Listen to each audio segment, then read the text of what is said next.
नमस्ते, मैं हूं सुरेश कुमार एकलवे और आप देख रहे हैं Hindustan news and tips. Bharat ने अपने प्रभाव का इस्तेमाल करते हुए पाकिस्तान की एक बड़ी साजिश को विफल कर दिया है।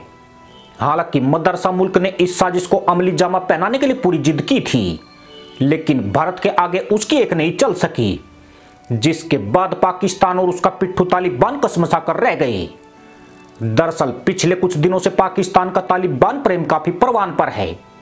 सार्क विदेश मंत्रियों की अहम बैठक से पहले पाकिस्तान इस बात पर जोर दे रहा था कि अफगानिस्तान पर बंदूक की नोक पर कब्जा जमाने वाले तालिबान को भी इस बैठक में शामिल किया जाए, मगर भारत और अन्य सदस्य देशों की आपत्तियों के चलते 25 सितंबर को होने वाली इस बैठक को रद्द कर दिया गया है। यह पाकिस्तान और तालिबान के लिए बहुत बड़ा झटका माना जा रहा है। साथ ही यह भारत की ताकत और उसकी बड़ी कूटनीतिक जीत भी है, क्योंकि सार्क के मंच पर तालिबान की मौजूदगी उसके लिए मान्यता के कई रास्ते खोल सकती थी। हिंदुस्तान न्यूज एंड टिप्स ने पिछले दिनों आपको बताया था कि सार्क के विदेश मंत्रियों की बैठक में पाकिस्तान द्वारा तालिबान को शामिल करने पर जोर दिया जा सकता है, जिससे भारत के सामने कड़ी चुनौती खड़ी हो जाएगी। पर अब लगता यूं है कि पाकिस्तान की धूर्त मुल्ला पॉलिसी को धत्ता बताने के लिए भारत ने पहले से ही बड़ी तैयारी करके रखी थी। पाकिस्तान ने बड़ी चाल चलते हुए सार्क में तालिबान को एंट्री दिलाने की कोशिश तो बहुत की थी, मगर ज्यादातर सदस्य तालिबान को अफगानिस्तान के प्रतिनिधि के तौर पर इस बैठक में शामिल करने को राजी नहीं हुए। भारत चाहता था कि अशरफ गनी के किसी प्रतिनिधि को इस बैठक में शामिल किया जाए।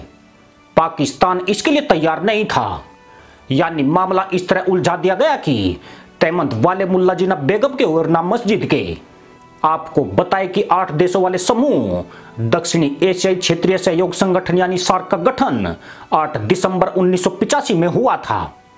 इसका उद्देश्य दक्षिण एशिया में शांति और प्रगति हासिल करना है।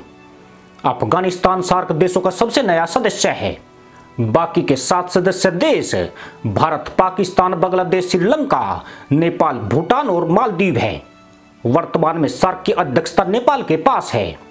आमतौर पर संयुक्त राष्ट्र महासभा के उच्च स्तरीय सत्र की सालाना बैठक के दौरान ही अलग से सार्क देशों के विदेश मंत्रियों की बैठक होती है।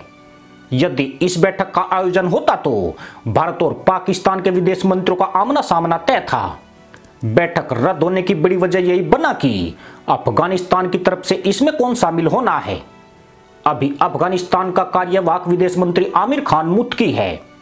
अफगानिस्तान की सत्ता पर जबरिया कब्जा जमाने के बाद तालिबान ने मुत्की को कार्यवाहक विदेश मंत्री बनाया है।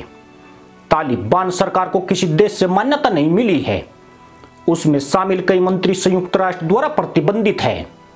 पाकिस्तान इसमें तालिबान को बुलाने पर जोर दे रहा था, जबकि भारत ने उसके खिलाफ जो चक्रव्यूह तैयार किया था, मदरसा मुल्क उसे भेदने में नाकाम साबित हुआ है। इसमें मजेदार बात यही है कि इस मुद्दे पर पाकिस्तान पूरी तरह अलग थलग पड़ गया। सिवाय अफगानिस्तान की आतंकी सरकार के कोई भी देश उसके पाले में नजर नहीं आया है। सिर्फ इतना ही नहीं, सार्क की बैठक रद्द होने का दोष भी पाकिस्तान के सिर पर मढ़ा गया है। कहा गया है कि पाकिस्तान ने बेवजह तालिबान के पक्ष में जिद पकड़कर सार्क के मंच का गलत इस्तेमाल करने की कोशिश की। तालिबान के कार्यवाहक विदेश मंत्री के बैठक में शामिल करने के मुद्दे पर भारत, बांग्लादेश, श्रीलंका, भूटान, मालदीव एक साथ थे, जबकि अध्यक्ष होने के चलते नेपाल ने आम सहमति नहीं बनने की घोषणा करते हुए इसे रद्द कर दिया। चौंकाने वाली बात यह है कि 25 सितंबर को होने वाली बैठक की मेजबानी पाकिस्तान करने वाला था। इससे पहले साल 2020 में यह बैठक वर्चुअली हुई थी, पर कहीं न कहीं पाकिस्तान को आभास हो चुका था कि सार्क समिट इस बार संपन्न नहीं हो पाएगा। यही वजह थी कि पाकिस्तान ने अपने देश में कोई इंतजाम भी नहीं किए हैं, जबकि बैठक होने में सिर्फ 3 दिन ही बाकी थे। सार्क में पाकिस्तान को अलग थलग करने के बाद अब UNGA में भी इमरान को निवस्त्र किया जाएगा। इससे पहले संघाई सहयोग संगठन में और ब्रिक्स की वर्चुअल मीटिंग में चीन और पाकिस्तान को भारत ने अलग थलग कर दिया है।